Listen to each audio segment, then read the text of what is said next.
Good morning, students.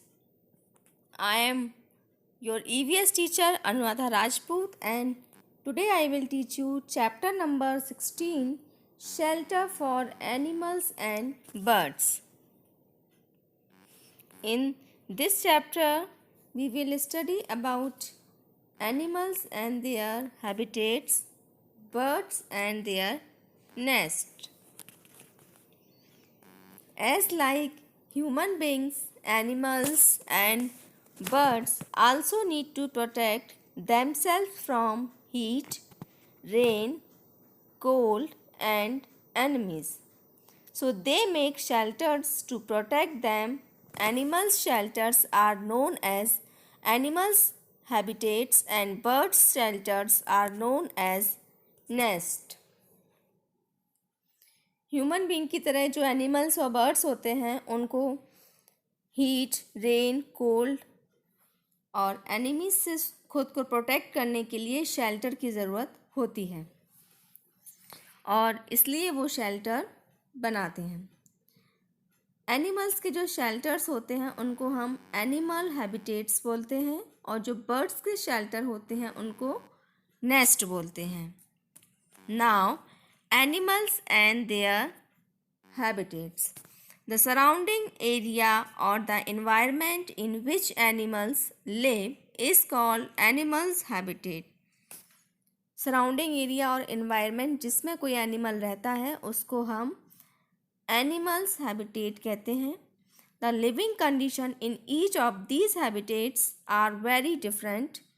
They may live on land, in water, high mountains and both on land and water or near the sea shore.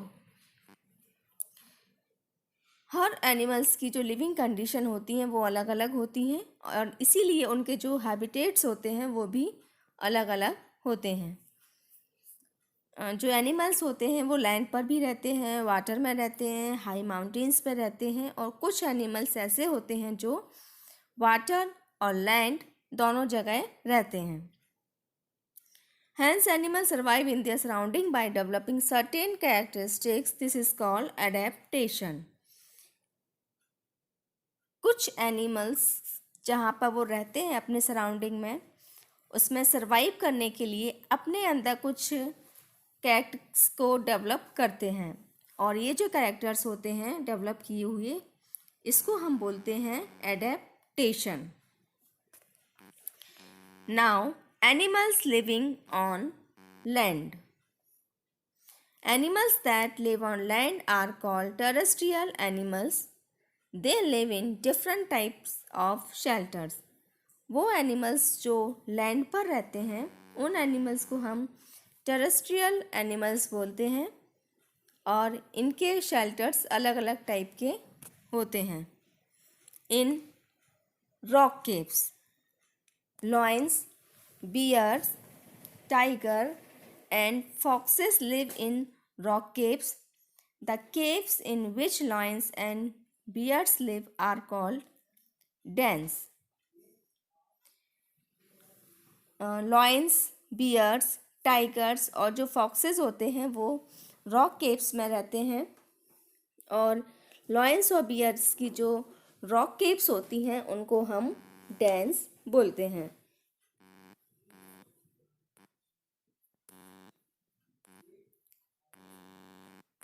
Next, in open or under the shade of trees. Deer and elephants live in the open or under the shade of trees. जो dear और elephants होते हैं वो open area में या tree की shade में रहते हैं। On trees, some animals like monkey, squirrels, baboons and leopards live on tree tops. They are known as arboreal animals. Monkey have long arms and legs and a tail to swim from branch to branch. Squirrels have strong limbs and sharp claws to climb trees. कुछ animals जैसे monkeys, squirrels, baboons and leopards वो पेड़ों के ऊपर रहते हैं। इन animals को हम आर्बोरियल एनिमल्स बोलते हैं। मंकी के पास लॉन्ग आर्म्स, लेग्स और टेल होती है जो कि उसको एक ब्रांच से दूसरे ब्रांच पर स्विंग करने में हेल्प करती हैं। स्क्वेरल्स की भी स्ट्रॉन्ग लिम्स और शार्प क्लॉ होते हैं जो उसका पेड़ों में चढ़ने में उसकी हेल्प करती है। Under the ground, some animals live under the ground. कुछ एनिमल्स जमीन के अंदर रहते हैं। Ground hogs, rabbits and mongoose live in burrows. Earthworm burrow into the soil. Snakes live in holes in the ground called pits. Ants make long tunnels under the ground or on mounds or ant hills. These have special rooms to store food. Soft bodies creatures like snails and tortoises protect themselves with hard shells that they carry on their backs. Mice live in underground tunnels. They escape their enemies by going in and out of these burrows. कुछ animals ऐसे होते हैं जो ज़मीन के अंदर रहते हैं, like rabbit, snake and ants. जो रैबिट होता है उसके हाउस को हम बैरोज बोलते हैं। जो स्नेक होता है वो होल में रहता है और इसको हम पिट्स बोलते हैं। जो आंट्स होती हैं वो लंबी लंबी टनल बनाती हैं, सुरंग, जिनको माउंट्स या आंट हिल्स बोला जाता है। इन आंट हिल्स में स्पेशल रूम होते हैं फूड को स्टोर करने के लिए।